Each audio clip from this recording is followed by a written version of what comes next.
बिस्मिल्लाहिर्रहमानिर्रहीम। अस्सलाम वालेकुम व्यूअर्स, मैं हूं एडवोकेट एहसन कुरैशी। आज हम डिस्कस करेंगे कि आईन पाकिस्तान के अंदर अमेंडमेंट या तरमीम कैसे की जाती है, उसका क्या क्राइटेरिया होगा,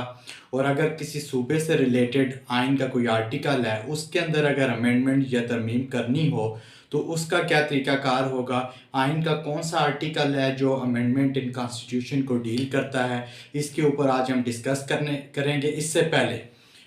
लेक्चर स्टार्ट करने से पहले गुजारिश है, अगर आप मेरे चैनल पर नए हैं तो मेरे चैनल को सब्सक्राइब करें और इस मालूमाती वीडियो को ज़्यादा से ज़्यादा लोगों तक शेयर भी किया करें ताकि नॉलेज शेयरिंग के इस अमल को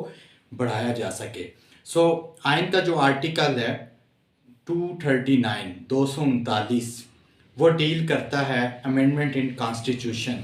यानी कि कॉन्स्टिट्यूशन या आइन पाकिस्तान के अंदर अमेंडमेंट का जो तरीक़ाकार है, कैसे अमेंडमेंट होगी, उस वो आर्टिकल 239 है उसके अंदर लिखा गया है। यानी कि दूसरे लफ्ज़ों में आइन का आर्टिकल 239 जो है वो मजलिस शूरा को ये इख्तियार देता है कि वो आइन के अंदर तरमीम कर सकें। अब आइन का आर्टिकल 239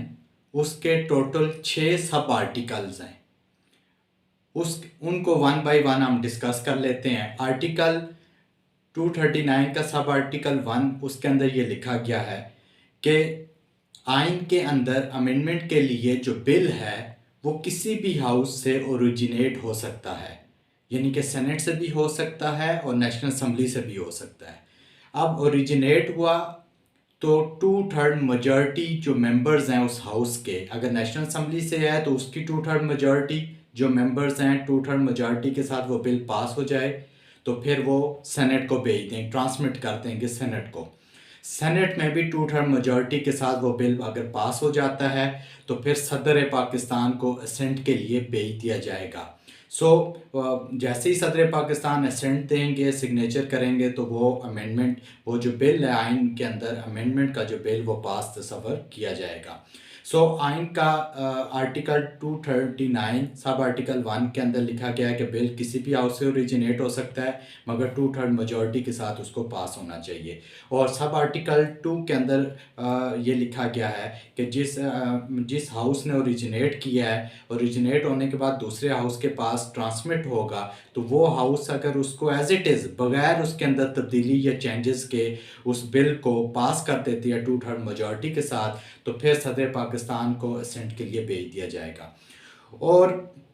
सब आर्टिकल 3 के अंदर 239 के सब आर्टिकल 3 के अंदर ये लिखा गया है कि अगर एक हाउस ने 2/3 मेजॉरिटी से बिल पास किया और पास करने के बाद ट्रांसमिट किया टू दी अदर हाउस, तो दूसरे हाउस के पास क्या, मगर उस हाउस ने उस बुनियादी बिल के अंदर कुछ मज़ीद चेंजेस कर दी और चेंजेस करने के बाद 2/3 मेजॉरिटी से उसको पास किया, तो जैसे चूँकि चेंजेस कर दी थी तो इसलिए सदर को आप नहीं भेजेंगे, वो वापस उस हाउस को भेज दिया जाएगा जिसने उसको ट्रांसमिट किया था, और वो हाउस दोबारा उसको रिकन्सिडर करके उसको दोबारा अगर वो पास कर देता है विद अमेंडमेंट्स जो दूसरे हाउस ने की थी, तो फिर उसके बाद सदर पाकिस्तान को डायरेक्टली भेज दिया जाएगा और असेंट फॉर असेंट भेज दिया जाएगा, सिग्नेचर होंगे तो वो अमेंडमेंट हो जाएगी। आइन का सब आर्टिकल जो 239 का सब आर्टिकल 4 है उसके अंदर ये लिखा गया है कि अगर आइन का कोई ऐसा आर्टिकल जिसके अंदर अमेंडमेंट की जा रही है वो किसी सूबे से रिलेटेड है, वो अमेंडमेंट किसी सूबे से रिलेटेड है या आइन के अंदर अमेंडमेंट का ताल्लुक किसी सूबे के इख्तियारात या सूबे से रिलेटेड है, तो फिर वो ये कहते हैं कि दोनों हाउसेस से सब आर्टिकल 4 239 के सब आर्टिकल 4 में लिखा गया है कि अगर आइन के अंदर अमेंडमेंट का ताल्लुक किसी सूबे से है तो फिर दोनों हाउसेस 2/3 मेजॉरिटी से पास कर देंगे बिल, तो सदर पाकिस्तान को उस वक्त तक नहीं भेजेंगे जब तक उस बिल को 2/3 मेजॉरिटी से जो कंसर्न जो मुतलका सूबा है वो भी पास ना कर दे उस बिल को। जैसे ही पास होगा तो फिर वो सदर पाकिस्तान को भेज दिया जाएगा और सदर पाकिस्तान उस पर सिग्नेचर करेंगे तो वो अमेंडमेंट जो बिल है वो पास तस्वर किया जाएगा। अब आइन पाकिस्तान का आर्टिकल 239 सब आर्टिकल 5 ये कहता है कि आइन के अंदर जो अमेंडमेंट की है मजलिस शूरा ने, जो उसको किसी कोर्ट ऑफ लॉ में चैलेंज नहीं किया जा सकता। ये आइन का आर्टिकल 239 सब आर्टिकल 5 के अंदर लिखा गया है। अब उसके बाद हाँ, इसमें एक एक्सेप्शन ये ज़रूर है कि अगर आइन का कोई ऐसे आइन के आर्टिकल के अंदर कोई अमेंडमेंट ऐसी हो जो आइन की बुनियादी रूह से या इस्लामिक इंजंक्शंस के अगेंस्ट कोई अमेंडमेंट कर दी गई है, तो फिर उसको कोर्ट्स जो हैं वो नल एंड वाइड डिक्लेयर कर सकती हैं। हाई कोर्ट या सुप्रीम कोर्ट उसको नल एंड वाइड डिक्लेयर कर सकते हैं। उसके बाद सब आर्टिकल 6 यानी कि 239 का सब आर्टिकल 6, उसके अंदर ये लिखा गया है कि मजलिस शूरा के पास